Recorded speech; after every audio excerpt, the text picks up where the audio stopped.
Hey guys, it's Katy here, and today I'm going to teach you how to make the Luck of the Irish charm ring.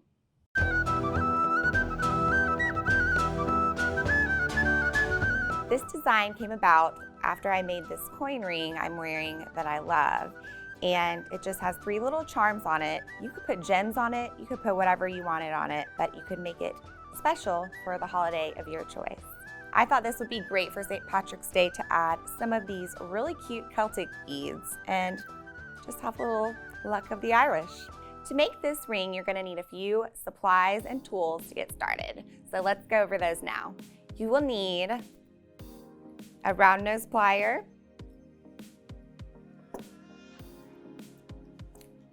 a flush cutter, a chain nose plier, a flat nose plier, a ring mandrel, the charms of your choice, head pins, 4mm jump rings, and 20 gauge wire. The first step to making the Luck of the Irish ring is to create your ring base. And to do that, you'll need your wire, your cutter, and your ring mandrel. After we do this, we will add the charms. So I'm just going to cut about 2.5 feet of this 20 gauge wire.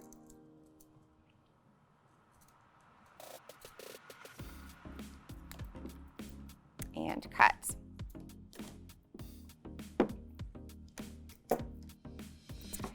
The next step is to grab your round nose plier and somewhere in the center of your piece, grab the wire with your pliers. And you're going to bring either side around. So you're basically just making a little loop. The next part that we're going to do is wrap it around our ring mandrel. And just a tip, when you're making rings, you always want to work a size bigger than you want it to be on the mandrel. So if I, for example, wanted it to be a size 8 when I'm finished, I'm going to want to be working on the size 9. The reason you need to go a size up while you're working on your ring is because of the coils that you add. They kind of bunch up and they add more volume to your ring. For example, here, those side coils are going to add space to your piece. So you just want to make sure you work a little bit larger. I'm going to start working on the 9 since I want it to be a size 8, and make sure you kind of push it in and keep it as close to the mandrel as possible while you're working. Take one tail and coil it around your mandrel above the loop twice. 1, 2.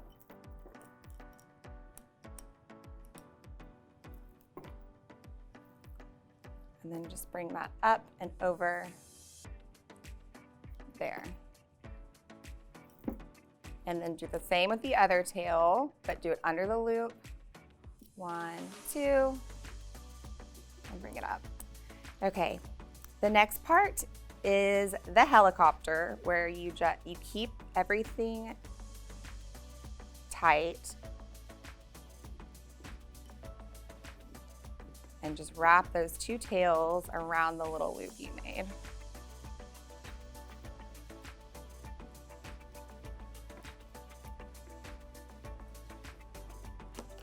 Just keep going as much or as little as you like. You can see on these rings how much I did. I just wrapped around about 4 times here, which I think is perfect, but you can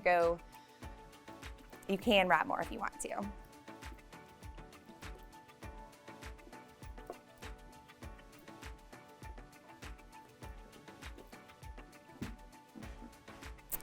Okay, here I love to just quickly grab my round nose plier again and make sure that the loop that you made first is still there and you're going to be able to attach your charms to it, because it's easy sometimes to lose it when you're wrapping around. So So just make sure it's still there and kind of reshape it if you need to. And once you have your desired wire, loop, wrap, whatever you want to call it, you can take it off of the mandrel. And you can see the ring is starting to form. It just has these two little tails. And now we're just going to do 3 little wraps on either side.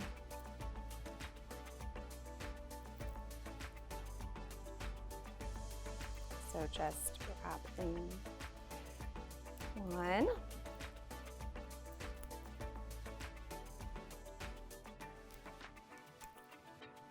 Oops. If your wire starts to come up like that, you can just press it down.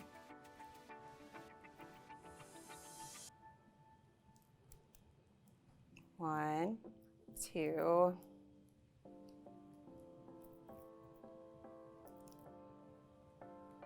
3.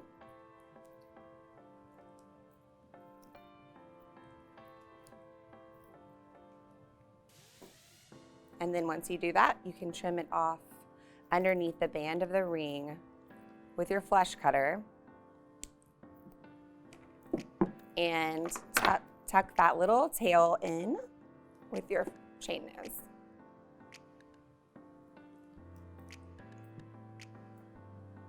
Okay, so now we're going to do the same little coil on the other side of the ring. Just 3 times.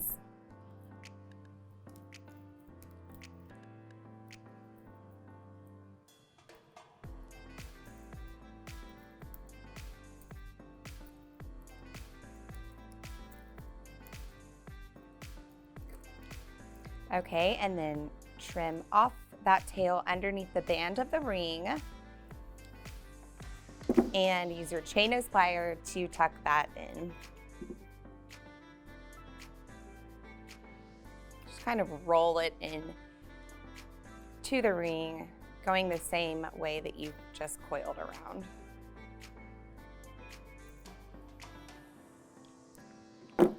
Okay, so at this point, you want to make sure that's the right size, that it fits, everything's good. If it's not, you can always slide it back on your ring mandrel and kind of reshape it a little bit. You can do hammering if you need it to be bigger. But it's always good to kind of just put it back on the mandrel real quick and just reshape it. And see, I did so good. Look, it's an 8. Sometimes it can be hard to stay on the right size, so just gotta keep checking in on it. Now that we've made our ring base, let's go ahead and attach our charms. So grab your charms, your head pins, and your jump rings. If you're using more of a bead type charm with a hole going through it, you're gonna need a head pin. And so make sure you just keep that in mind. Some charms just have a loop attached to them already, or have a hole punched in them where you can just connect straight to that little loop you made with a jump ring. But let me go ahead and show you how to put a head pin onto a bead if you don't know how to do that. These are just 2-inch silver head pins, and they're gonna hold our beads onto our ring. And so I'm gonna do 3 charms, use those 3. So I need 3 head pins. And that means I'll need 3 jump rings as well. Okay, so grab your head pin and slide your bead on. And with your round nose plier, grab just above that bead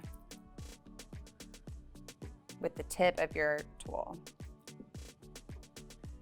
And this is a classic, just a classic jewelry making wire wrap. If you've made jewelry, you probably know how to do this, but you push away from you 90 degrees and then readjust just beyond the bend and roll that back. Hold the bead and roll that back, and then bring the tail down and around. So you can see the loop has started to form here. And now you can make your little coil. And I love to keep my tool in that loop while I coil because it just keeps it well shaped. Just gonna pull that down. And then you can see the loop, the coil. Now you can trim that tail off with your flush cutter. And there you go. So let's do that 2 more times. Everybody kind of does this differently. So you can do this with a one-step looper if you have that tool. You can do it however you want to do. This is just how I do it. Push away from you 90 degrees. Hold the base of the head pin and the bead and readjust to just beyond the bend. And then roll it back. Bring that tail down and around. Loop is formed, and now we'll make our coil.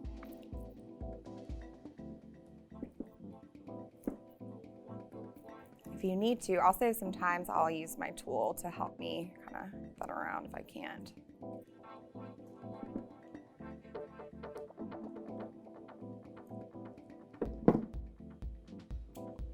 Okay, so now just grab your cutter, trim that tail off, and if you need to, grab your chain nose and kind of tuck that in.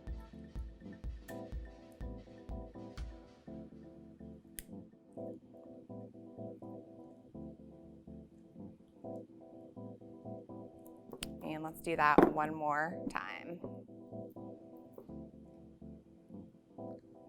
Push it 90 degrees away from you. Readjust beyond the bend and roll it back. So the loop started, and then make your coil.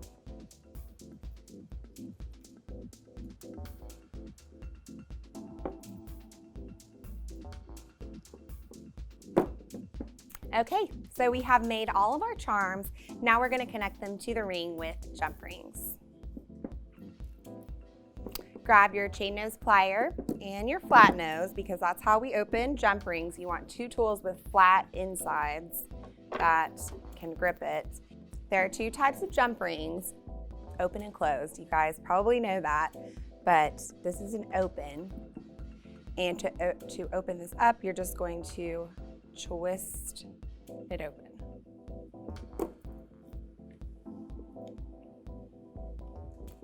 Grab your ring and attach it to that loop.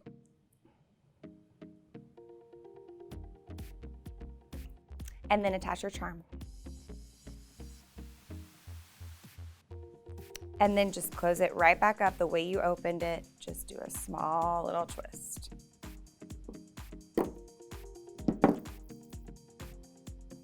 So do that 2 more times.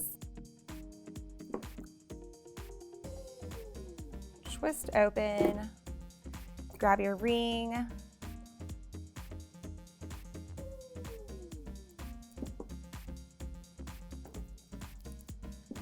and then slide on your charm. Close it back up. Okay. Now grab your last jump ring.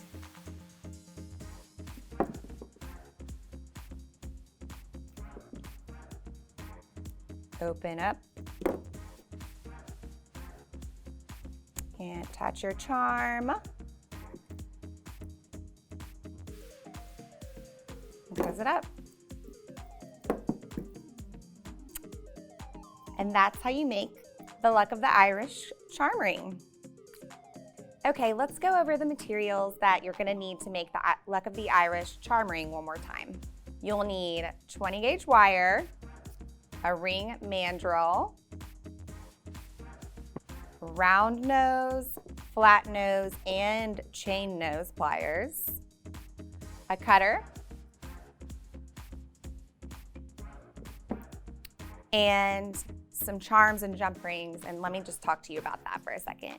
Here you can see some of my different styles that I've done. This is the classic coin charm.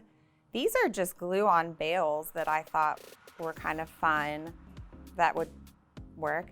We have the Celtic inspired knot charm, little leaf charms, and just some metal blanks.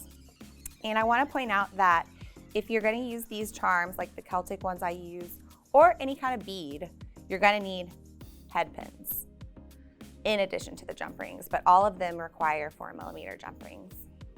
So that's how you make the Luck of the Irish charm ring, and I hope you guys have loved this demo. Let me know what kind of charms you would use on your ring in the comments below. Also, if you're interested in purchasing any of the tools or materials used in this project, check out the description below. And don't forget to like, subscribe, and ring that bell.